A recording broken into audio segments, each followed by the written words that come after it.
Andy Mattis, Diebold shares are up over 10% in February, having a great month. A few weeks ago, you reported a fourth quarter earnings of about $30 million. That's up from a loss last year. So what turned it around for you? Tell me what's going on. We had a good year in our Diebold turnaround program last year. We grew our revenue 7%, we grew our margin 16%, and we grew our bottom line by approximately 30% year over year.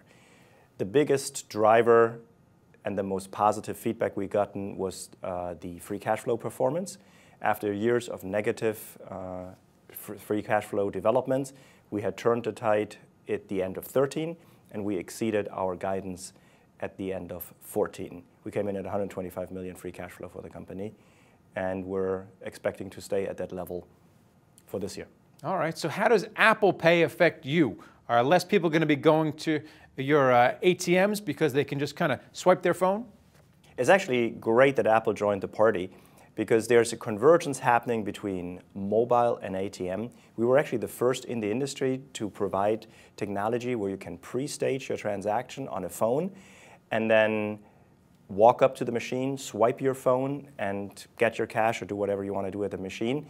And in the past, there was a question which standard is going to be the key standard. Is it going to be QR code? Is it going to be NFC?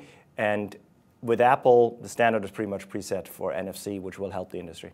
All right. The other thing I keep hearing from bank CEOs that I speak with is that they're reducing the number of branches. You even heard from JP Morgan the other day. How will that affect Diebold? That is the best news that can happen to us because a bank has to solve a very simple equation. People bank with banks because of their proximity of the branch to their house or to their office. And so they want to reduce cost. They want to get out of their palatial branches, but they don't want to vacate the neighborhood. The only way you can do that, the only way to leave a touch point behind, is to do it through more automation and more machines. So every time they talk about streamlining their branch network, they're also talking to companies like ourselves about higher degree of branch automation, higher degree of using machines instead of human tellers, and that's goodness for our bottom line. All right, so what are the new technologies coming with regard to ATMs and Diebold? Changes in the glass, changes in the card. How are you going to make things faster and easier and safer for people to get their money out of your machines? So combining mobile with the ATM makes it faster because you can pre-stage it.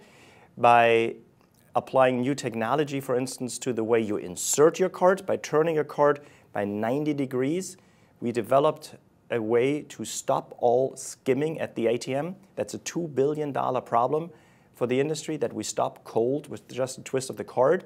And by working together with Corning Glass, we are the first company to provide anti-bacterial Gorilla Glass on the machines, which means when you touch the glass, you don't have to be worried about picking up bacteria in high-frequency areas like airports or train stations. Well, that's certainly good to know. Finally, what about this whole idea of a cashless society? We've seen the credit card companies really grow. What does that mean for the ATM going forward? To paraphrase Mark Twain, the death of cash has been greatly exaggerated. The usage of cash around the world is growing. The Fed is predicting a 3% growth on cash for this decade. And if you take a look at the amount of notes in circulation in the US, the number of bills in circulation has gone up 50%, 50, in the last 10 years. In Europe, the euro notes have gone up 80%. So high degree of cash usage, and that's, again, goodness for our business. And if you think emerging markets, whenever an economy generates wealth for its people, they want to access their money, which, again, creates a tailwind for our industry. All right. Thanks a lot for coming, Andy. Thanks for having me. Thank you for watching The Street.